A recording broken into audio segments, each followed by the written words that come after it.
Менің YouTube каналыма қош келдіңіздер. Мен есімім Дана Мырзакулова.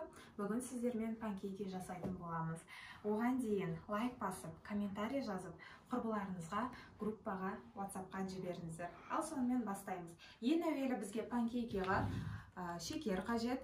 Одан кейін разрыхитель немесе сода, ванилин қоссаңыздар да, қоспасаңыздар да болады.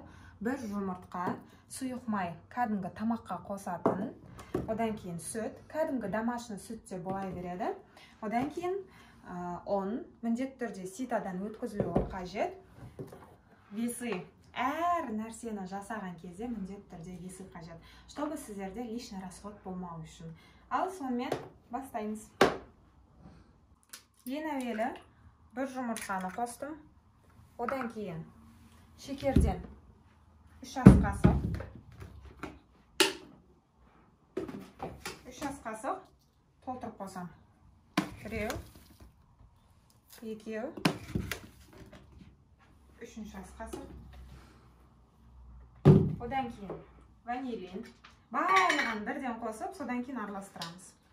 Бұл рецепт қатты капризный рецепт емес, сондықтан уайымдамай қойсаңыздар болады. Бір жасағаннан дұрыс шығады.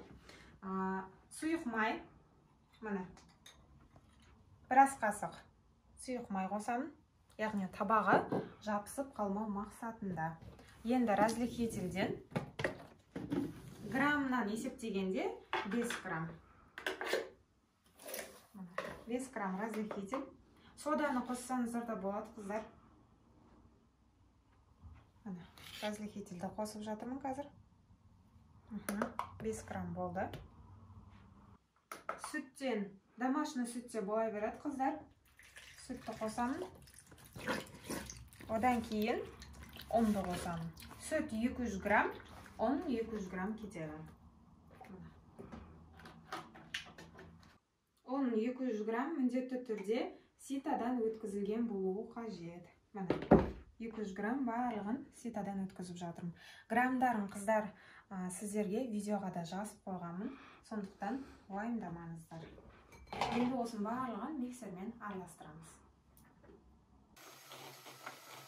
Ал, қыздар, міне панкейкімізді осылайынан екі жағында пісіретін боламыз. Өздеріңізге қажет мөлшерде құясыздар. Міндетті түрде табағының астын майлап алыңыздар. Қазір осыны мен аударамын. Сәл тұрады. Осындай точка болады. Қараңыздар, уже жайлап, осындай іртік точкалар болып жатыр. Неғұрлым көп болады, сол кезде уже все. Біз дайын. Келесі бетке ауыстырамыз деген сөз. Примерно бір минуттай тұрды. Енді міне келесі бетке қарай ауыстырдым. Оттың асты міне жай тұр, қатты тұрған жоқ. Дәл осылай мұндағы барлығын жасап шығамыз. Мен 2-3 адамға ғана жасадым. Егер сіздер көп жасайтын болсаңыздар, дәл осы рецепті көбейте бересіздер. Қыздар, міне сіздермен бірге жасаған панкейкіміз дайын. Осылай шығады. Қараңыздар. Міне бөлген кезде жұмсақ. Көрсіздер ғой. Осындай ақшылдау болып шығады. Және де бір-бірінің үстіне қойып, андай қылып істесеңіздер болады. Сгущенка дегендерді таңғы асқа берсеңіздер өте дәмді болады. Ал сіздерге қандай форматтағы мастер-класстар ұнайды негізі? Живой мастер-класс па, әлде онлайн мастер-класс па? Отбасыларыңызды осындай тәтті дәмділермен таңғы асқа қуанта беріңіздер. Сәттілік!